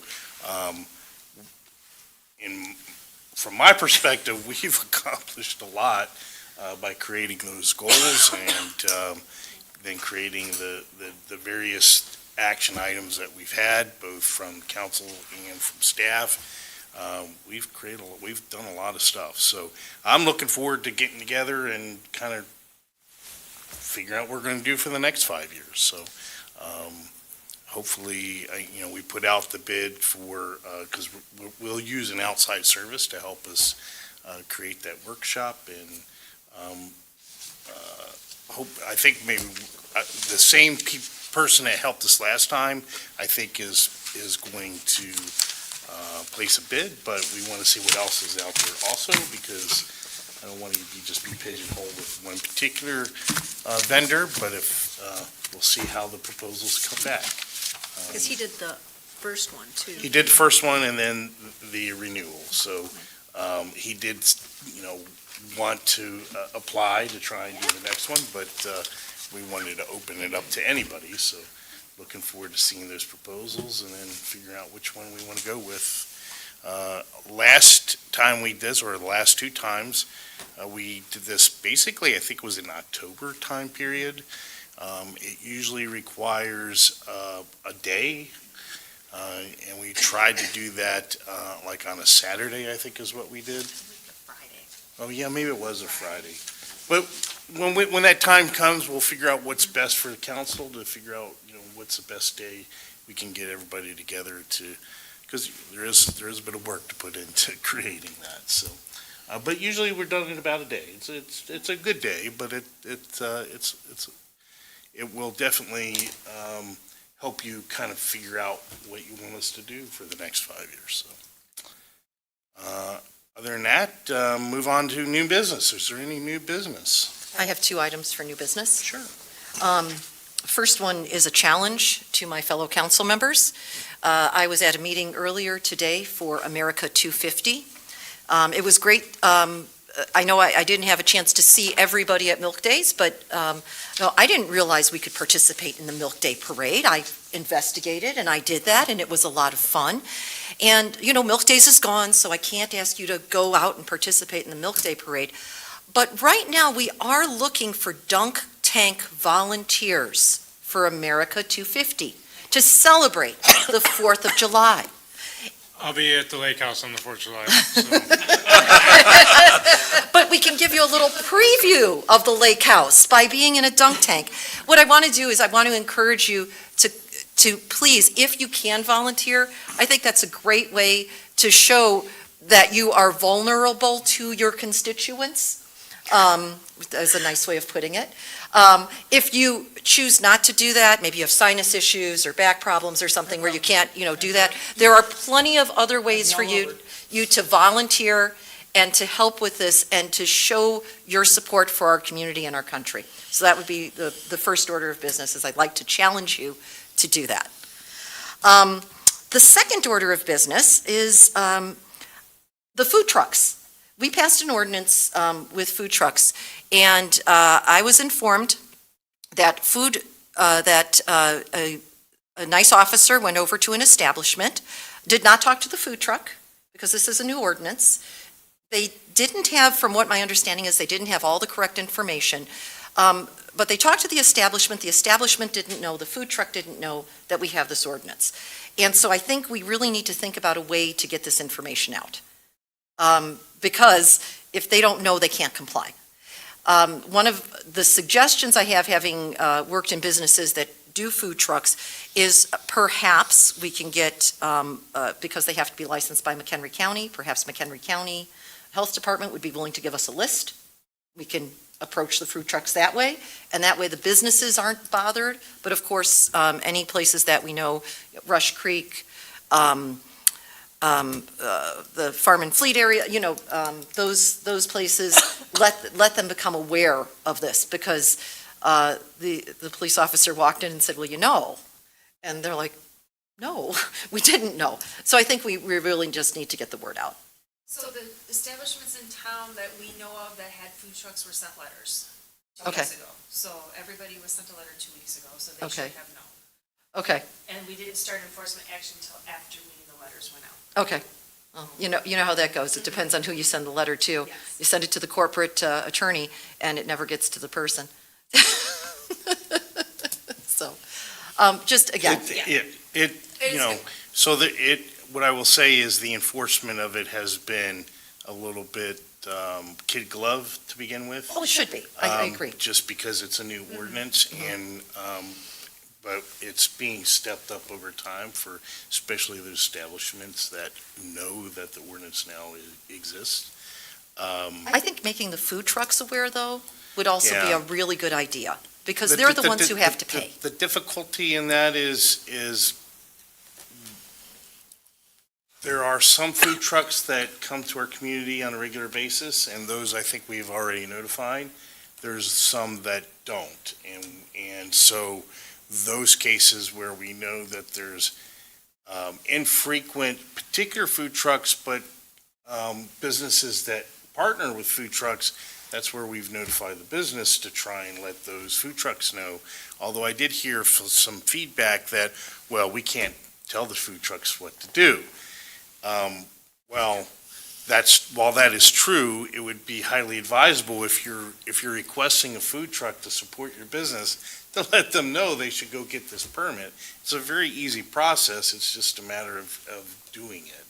And so, I suspect over time, as the word kind of gets around in the food truck arena, then people will come to know that you need a license. And just to clarify, if I remember correctly, it was $200 annually and $25. 25 a unit, Would- an occurrence, Okay, or 250 annually. for an Yeah. annual. Because I was told that they were told it was $500. So let's just make sure that the ordinance is printed out so that they know. Unless we think someone's pocketing it. And they, I think the establishment you're questioning actually emailed today and they were sent the link and they have all the information. I promised I'd bring it up. Thank you. Sure. Any other new business? Hearing none, I'll accept the motion to adjourn. To adjourn. Lancaster and Hoeflich. Clerk, call the roll. All those in favor? Aye. Opposed? All right. Thank you.